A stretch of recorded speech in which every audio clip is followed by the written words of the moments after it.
Hello दोस्तों, कैसे हैं आप सभी। आशा करते हैं आप सभी एकदम स्वस्थ होंगे। आप सभी का एक बार फिर से बहुत बहुत स्वागत है हमारी यूट्यूब चैनल ट्रिकी हिंदी पर।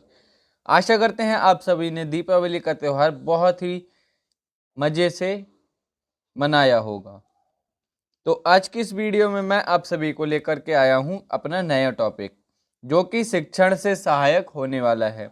यानी कि शिक्षण के बारे में हम जानेंगे और इसमें शिक्षक की क्या भूमिका होती है, कौन कौन से शिक्षण के सिद्धांत होते हैं और भी बहुत सारी जानकारी हम इस टॉपिक में जानने वाले हैं। तो बिना किसी समय को गवाए अपनी इस वीडियो को शुरू करते हैं। जैसा कि आप सभी जानते हैं कि हिंदी पेडागोजी की क्लासेस मैं आप सभी को दे रहा हूं, और अगर आप लोग चैनल पर नए हो तो चैनल को सब्सक्राइब करना बिल्कुल भी मत भूलना। चलिए शुरू करते हैं अपनी इस वीडियो को। सबसे पहले हम बात कर लेते हैं शिक्षण के बारे में कि शिक्षण होता क्या है। तो शिक्षण एक ऐसी प्रक्रिया है जिसमें एक कम अनुभवी व्यक्ति और एक अधिक अनुभवी व्यक्ति के बीच ज्ञान, जानकारी या अनुभव का प्रवाह अधिक अनुभवी व्यक्ति से कम अनुभवी व्यक्ति की तरफ होता है। यहाँ पे जो मिसप्रिंट हो गया है, ये यहाँ पे कम अनुभवी व्यक्ति होगा।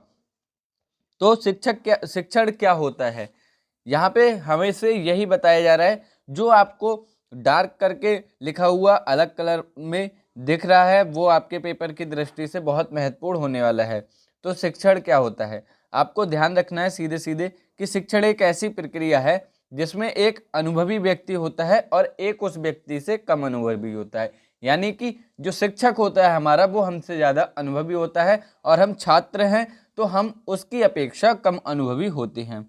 और जो हमारा हमसे अधिक अनुभवी व्यक्ति है, वो हम लोगों में अपनी ज्ञान को, अनुभव को और जो हमें जानकारी देगा उसका प्रवाह करता है। और जो प्रवाह होता है वो किस रूप में होता है, तो अधिक जो व्यक्ति हमसे अधिक अनुभवी है उससे कम अनुभवी व्यक्ति की तरफ हमारा होता है। इस प्रवाह के लिए एक अत्यावश्यक माध्यम के रूप में कार्य करने वाले घटक शिक्षण सिद्धांत हैं, शिक्षण सूत्र, शिक्षण विधियां, सहायक सामग्री होती हैं। तो वो जो अपने अनुभव, अपनी जानकारी को हमें भेजता है, अधिक अनुभवी व्यक्ति जो हमसे होता है, वो किस रूप में भेजता है, उसके कौन कौन से घटक होते हैं, तो वो होते हैं शिक्षण सिद्धांत, शिक्षण के सूत्र और शिक्षण विधियां। ये हमारी सहायक होती हैं शिक्षण की प्रक्रिया में। तो क्या होती है शिक्षण की प्रक्रिया, जिसमें एक कम अनुभवी व्यक्ति होता है, एक अधिक अनुभवी व्यक्ति होता है। और जो अधिक अनुभवी व्यक्ति होता है वो अपने ज्ञान और अनुभव को कम अनुभवी व्यक्ति की ओर प्रेरित करता है या फिर कम अनुभवी व्यक्ति को दर्शाता है। और उसमें कौन कौन सी विधियां सहायक होती हैं, तो शिक्षण सिद्धांत होते हैं, शिक्षण सूत्र होते हैं और शिक्षण विधियां सहायक सामग्री होती हैं। फिर इसके बाद में हम बात करते हैं कि शिक्षण है क्या।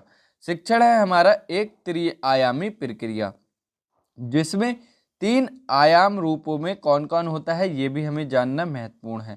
आपसे पेपर में सीधे सीधे पूछा जाता है कि शिक्षण एक कौन सी प्रक्रिया है, द्विआयामी, त्रिआयामी या फिर एक आयामी।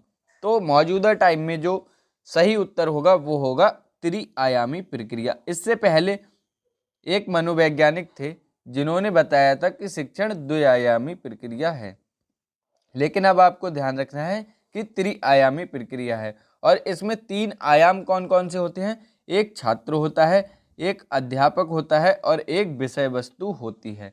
विषय वस्तु यानी कि जो भी पढ़ाया जाए छात्र को अध्यापक के द्वारा। तो त्रिआयामी प्रक्रिया है, याद रखना है कौन कौन आयाम होते हैं, अध्यापक होगा, छात्र होगा और विषय वस्तु होगी।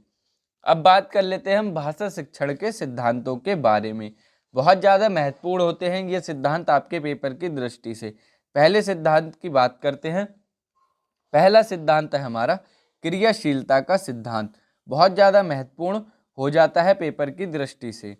तो इस सिद्धांत के बारे में आइए बात करते हैं।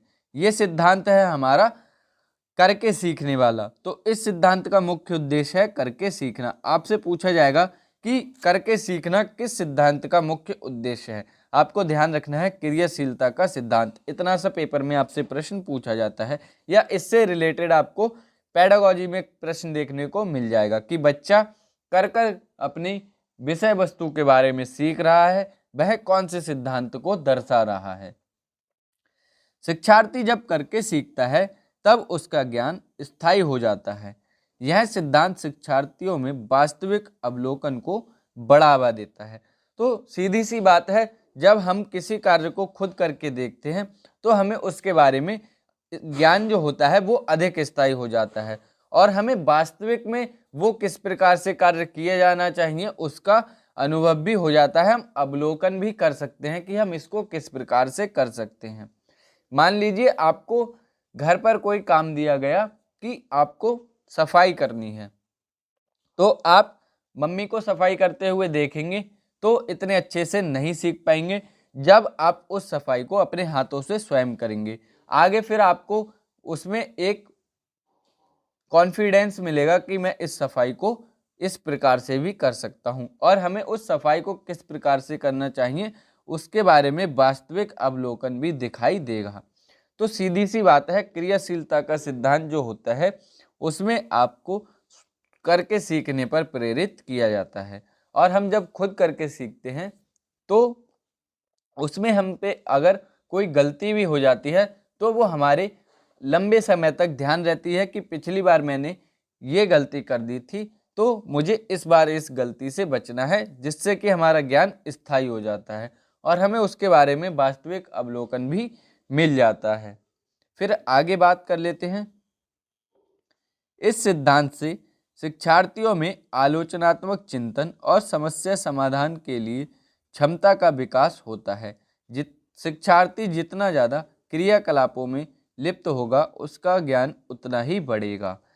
तो सीधी सी बात है कि जब शिक्षार्थी खुद करके सीखेगा तो उसका आलोचनात्मक चिंतन बढ़ेगा ही बढ़ेगा। उसको इस बारे में जानकारी होगी कि मुझे ये क्यों करना चाहिए या क्यों नहीं करना चाहिए, दोनों पक्षों के बारे में उसकी जानकारी होगी। और फिर अगर उसे कोई समस्या आएगी उस कार्य को करने में तो समस्या समाधान भी वो अपनी क्षमता का विकास करेगा कि मैं इस समस्या का समाधान किस प्रकार से करूं। जब वो स्वयं करके सीखेगा, आने वाले फिर अगले कार्य में यदि वही समस्या उत्पन्न होती है तो वो तुरंत उसको पिछली बार की तरह हल कर लेगा और जितना ज़्यादा क्रियाकलापों में वो लिप्त रहेगा उसका ज्ञान उतना ही बढ़ेगा। यानी कि जितनी बार वो कार्य को करेगा, कोई भी कार्य सही, उसका ज्ञान उसके बारे में बढ़ता जाएगा। फिर बात करते हैं भाषा शिक्षण के अंतर्गत यदि बालकों को भाषा प्रयोग के अधिकाधिक अवसर प्रदान करने चाहिए जिससे बालक भाषा प्रयोग करते हुए संप्रत्ययों को सीखेगा और अधिगम विस्तार करेगा। सीधी सी बात है, हम भाषा शिक्षण के बारे में पढ़ रहे हैं तो हम बच्चों को भाषा के अधिक से अधिक प्रयोग करने के अवसर देंगे ही देंगे, क्योंकि जब वो भाषा का प्रयोग करेगा तो उसके अंतर्गत जो जो उसको कठिनाई आएगी उसके बारे में वो अपनी समझ को बढ़ाएगा और उसके जो संप्रत्यय होंगे उसको सीख लेगा और उसका जो अधिगम होगा वो और भी अच्छा होगा, बढ़ता जाएगा, अधिगम में भी विस्तार हो जाएगा। फिर बात करते हैं हम अपने अगले पॉइंटों की। यह सिद्धांत शिक्षार्थियों को प्रत्यक्ष हस्तपरक अनुभव कराता है। इससे अधिगम सक्रिय एवं सार्थक होता है। इससे शिक्षार्थियों में स्वयं सीखने या स्वयं अध्याय और अवलोकन कौशलों का विकास होता है। यह भी महत्वपूर्ण पॉइंट है कि जो क्रियाशीलता का सिद्धांत होता है वो किस चीज़ में महत्वपूर्ण है, तो यह है स्वयं सीखने में और अवलोकन कौशलों का विकास करने में सबसे ज़्यादा महत्वपूर्ण है।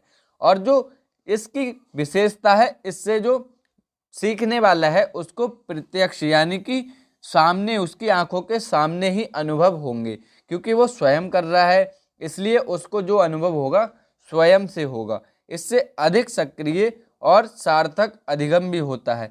सीधी सी बात है, जब स्वयं करके सीखेगा तो उसका अधिगम सक्रिय ही होगा, वो सक्रिय होगा उस कार्य को करने में।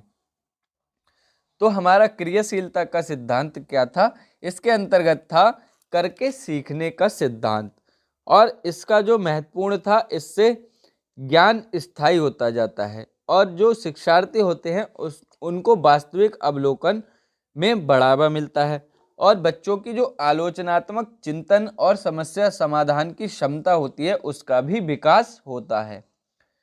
फिर है हमारा, हमें बच्चों को अधिक से अधिक भाषा के अवसर बोलने के प्रदान करने चाहिए, क्योंकि वो उसके बारे में अपने संप्रत्यों को सीख लेगा और अधिगम को भी बढ़ाएगा। तो आज की इस वीडियो में हम एक ही सिद्धांत के बारे में बात करने वाले हैं। क्रियाशीलता का सिद्धांत आपके लिए बहुत महत्वपूर्ण होने वाला है। वीडियो ज़्यादा लंबी नहीं करना चाहता, इसलिए आपको अगला सिद्धांत मैं नेक्स्ट वीडियो में लेकर के उपस्थित होऊंगा।